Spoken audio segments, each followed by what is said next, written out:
हजरत यूनुस अलैहिस्सलाम का वाक़या सब्र, तौबा और अल्लाह की रहमत की बेहतरीन एग्जाम्पल है। यूनुस अलैहिस्सलाम का जिक्र तौरात, अंजील और कुरान में भी मिलता है। हजरत यूनुस अलैहिस्सलाम अल्लाह के पैगंबरों में से एक थे। आपका पूरा नाम यूनुस बिन मत्ता था।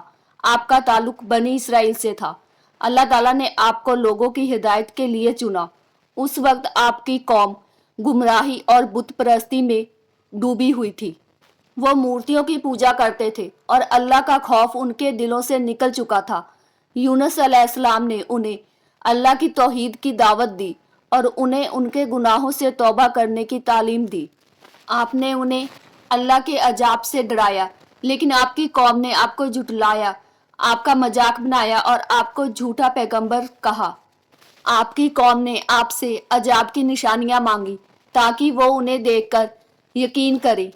कौम की इन बातों से आप मायूस हो गए और आपने महसूस किया कि मेरी कौम अब मेरी बात मानने वाली नहीं, और आप बगैर अल्लाह के हुक्म के कौम को छोड़कर चले गए।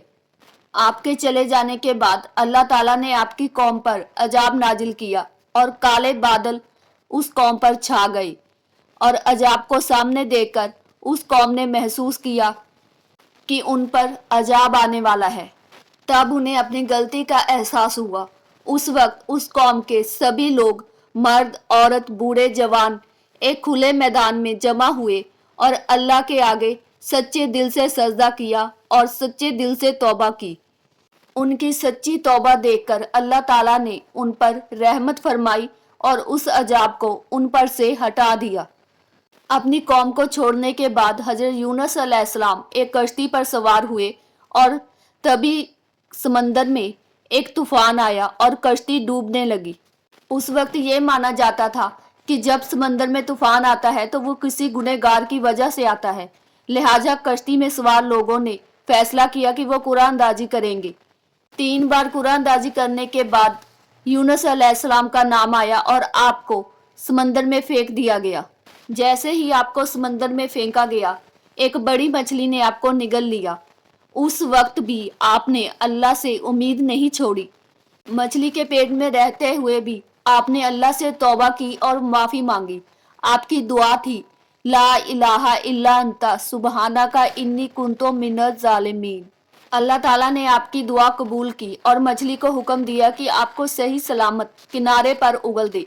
लिहाजा मछली ने आपको सही सलामत किनारे पर उगल दिया। मछली के पेट में रहने की वजह से और भूख प्यास की वजह से आप बहुत कमजोर हो चुके थे। आपकी सलामती के लिए अल्लाह ताला ने वहां पर एक बेलदार पेड़ उगाया, और जब आप सही सलामत हुए और अपनी कौम की तरफ वापस गए तो आपने देखा कि आपकी कौम ने सच्ची तौबा की है और अल्लाह ताला ने अपना अजाब उन पर से हटा लिया है और वो सच्चे दिल से अल्लाह की इबादत कर रहे हैं। हजरत यूनुस अलैहिस्सलाम के वाक़े से हमें ये सबक मिलता है कि अल्लाह की रहमत कभी बंद नहीं होती। जब बंदा सच्चे दिल से अल्लाह से तौबा करता है तो अल्लाह अपने बंदे की तौबा कबूल करता है, और हमें हर वक्त सब्र से काम लेना चाहिए।